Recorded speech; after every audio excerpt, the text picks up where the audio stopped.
Assalamualaikum warahmatullahi wabarakatuh. Saya akan menjelaskan tentang PowerPoint yang telah saya buat. Nama saya Ahmad Dian Aminuddin, yaitu pola kehidupan konsumtif masyarakat penerima bantuan program keluarga atau yang biasa disebut PKH, studi kasus desa Mojodeso, Kecamatan Kapas, Kabupaten Bojonegoro. Pendahuluan, Indonesia merupakan negara kepulauan yang kemiskinan menjadi salah satu faktor utama perhatian pemerintahan pusat dan pemerintahan di daerah. Masalah kemiskinan merupakan salah satu persoalan mendasar yang menjadi pusat perhatian pemerintah di negara manapun. Indonesia menjadi salah satu negara berkembang yang sedang berjuang mengatasi masalah kemiskinan. Data kemiskinan masyarakat di Indonesia per tahun 2019 berjumlah 24.785,87 jiwa sebanyak 9,22%. Kategori kemiskinan berbeda di setiap masyarakat, namun pada dasarnya masyarakat dapat dikatakan miskin jika mereka tidak dapat memenuhi kebutuhan dasar, yaitu sandang, pangan, dan papan. Keberadaan masyarakat miskin dalam sistem stratifikasi sosial masuk dalam kategori lower class yang tidak dimiliki syarat untuk berada pada tingkat kelas di atasnya. Selain itu, kemiskinan dapat dilihat sebagai salah satu masalah multidimensional karena berhubungan dengan ketidakmampuan akses secara ekonomi, sosial, politik, budaya, dan partisipasi dalam masyarakat. Bantuan PKH. Sementara itu, untuk menanggulangi kemiskinan yang ada di Indonesia, salah satu upaya yang dilakukan oleh pemerintah adalah meluncurkan kebijakan program Keluarga Harapan di bawah naungan Kementerian Sosial Republik Indonesia. Penanggulangan kemiskinan ini sebagai bentuk kebijakan pembangunan yang menjadi tanggung jawab seluruh elemen negara, meskipun dana dan keuangan yang disediakan oleh negara atau pemerintah jumlahnya terbatas. Dalam upaya penanggulangan kemiskinan, ada dua strategi utama yang harus ditempuh oleh pemerintah. Yang pertama adalah melindungi keluarga dan kelompok masyarakat miskin melalui pemenuhan kebutuhan pokok mereka. Kedua,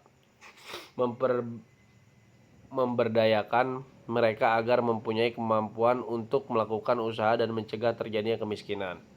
Bantuan PKH. Bantuan PKH akan memberikan manfaat jangka pendek dan jangka panjang. Untuk jangka pendek, PKH akan memberikan income efek kepada rumah tangga yang sangat miskin melalui pengangguran beban pengeluaran rumah tangga untuk jangka panjang. Program ini diharapkan mampu memutus rantai kemiskinan antara generasi melalui peningkatan kualitas kesehatan, nutrisi, pendidikan, dan kapasitas pendapatan anak di masa depan, serta memberikan kapasitas kepada si anak akan masa depannya secara faktual dan menurut teori yang ada. Tingkat kemiskinan suatu rumah tangga secara umum terkait dan tingkat kesehatan pendidikannya rendah. Penghasilan keluarga sangat miskin menyebabkan keluarga tersebut tidak mampu memenuhi kebutuhan kesehatan dan pendidikan untuk tingkat minimal sekalipun. Selanjutnya, perilaku konsumtif. Perilaku konsumtif menjadi salah satu perilaku yang tidak dapat dipisahkan dari kehidupan sehari-hari. Tidak hanya di Indonesia, tetapi juga di negara-negara besar lainnya. Praktik konsumtif juga ditemukan pada kelompok masyarakat Hispanik di Amerika. Survei yang dilakukan oleh Lalia University melaporkan bahwa rata-rata masyarakat Hispanik pergi berbelanja ke pusat perbelanjaan sebanyak 2 kali dalam seminggu. Fenomena di atas dicermati dari perspektif teori konsumtif. Di sinilah kita berada dalam jantung konsumtif, sebuah organisasi total dari kehidupan sehari-hari sebagai homogenisasi yang merupakan seperti pada masyarakat konsumen yang cenderung memanfaatkan nilai uang lebih besar daripada nilai guna. Pembahasannya. Terjadinya tindak pidana penyeludupan benih lobster di Provinsi Lampung, Indonesia merupakan negara pengekspor utama benih lobster, terutama ke negara-negara tujuan ekspor seperti Vietnam, Hong Kong, Singapura, Thailand, Brunei Darussalam, dan Malaysia. Jenis lobster yang umumnya diekspor adalah penulis humoris atau lobster pasir. Harga tingkatannya sangat tinggi. Tingginya kualitas dan frekuensi pemerintah benih lobster ini Indonesia menyebabkan harga benih meningkat drastis. Pada tahun 2012 harga benih berukuran 2 sampai 3 cm berkisar antara 2.000 sampai 2.500 per ekornya.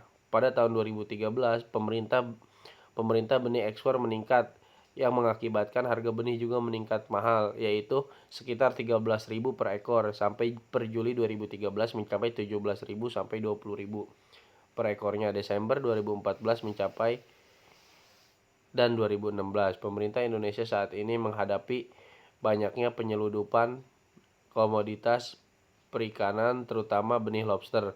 Hal ini dapat mengakibatkan budidaya lobster tidak dapat berkelanjutan karena benih lobster di perairan Indonesia telah diambil dan diseludupkan ke luar negeri. Terus berdasarkan hasil penelitian yang dilakukan, terjadinya tindak pidana penyeludupan benih lobster relevan dengan teori asosiasi diferensial. Hal ini selaras dengan proses terjadinya tindak pidana penyeludupan, yaitu 1. Tindak pidana benih lobster merupakan suatu perbuatan yang dipelajari dalam interaksi sosial seorang dengan orang lain melalui komunikasi. Kedua, proses pembelajaran yaitu dilakukan dapat berupa teknik pencairan, pengumpulan, pengemasan, dan pola pengiriman benih lobster ke luar negeri.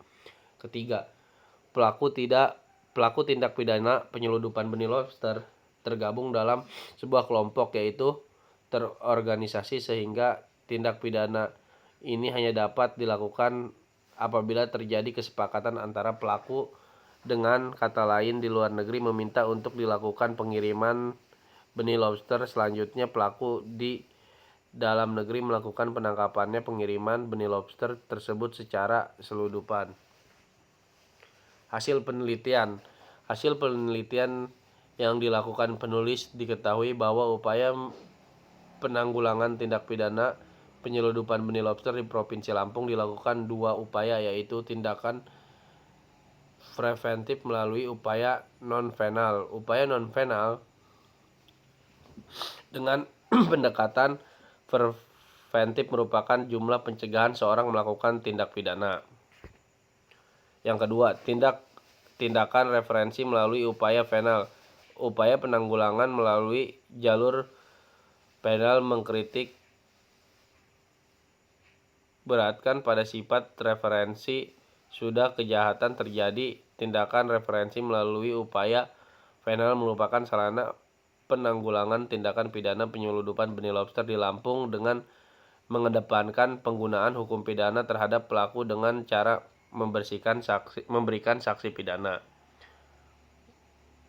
Penutupnya, terjadi tindakan pidana penyeludupan benih lobster di Provinsi Lampung didasarkan dengan beberapa faktor, yaitu tingginya kebutuhan lobster dari berbagai negara, sedangkan di perairan Lampung memiliki potensi lobster yang cukup memadai. Rendahnya kesadaran masyarakat, khususnya pelaku tindakan pidana, atas dampak yang akan terjadi di kemudian hari apabila penangkapan dan penyeludupan benih lobster terus dilakukan. Penegak hukum yang dilakukan dengan cara pemberian sanksi pidana kepada pelaku penyeludupan benih lobster belum cukup memberikan edukasi kepada masyarakat untuk tidak melakukan tindak pidana penyeludupan benih lobster, dan kemudian hari serta pengawalan di wilayah pembatasan perairan dilakukan secara optimal karena faktor sarana dan prasarana yang tidak dibanding secara luas perairan yang ada.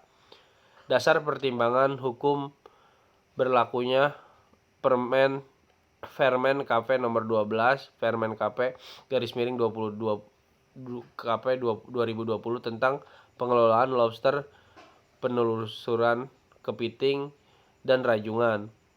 Hanya berdasarkan pada ekonomi saja, yaitu meningkatkan devisa negara dan meningkatkan PNBP, pendapatan negara bukan pajak. Berlakunya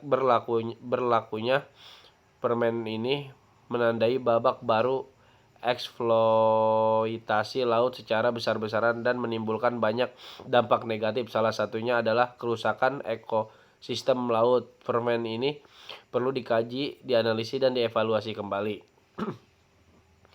Kerangka internasional pencegahan penyeludupan benih lobster bersumber dari ketentuan yang termuat dari UNESCO 1982, RMFO, CCRV, IVOA, serta RVOA. Meskipun di dalam tidak mengatur secara spesifik tentang penyeludupan benih lobster, akan tetapi dalam ketentuan internasional dimaksud tidak memberikan batasan pada jenis-jenis ikan, melainkan terhadap semua habitat perikanan yang ada dalam wilayah perairan di setiap negara anggota.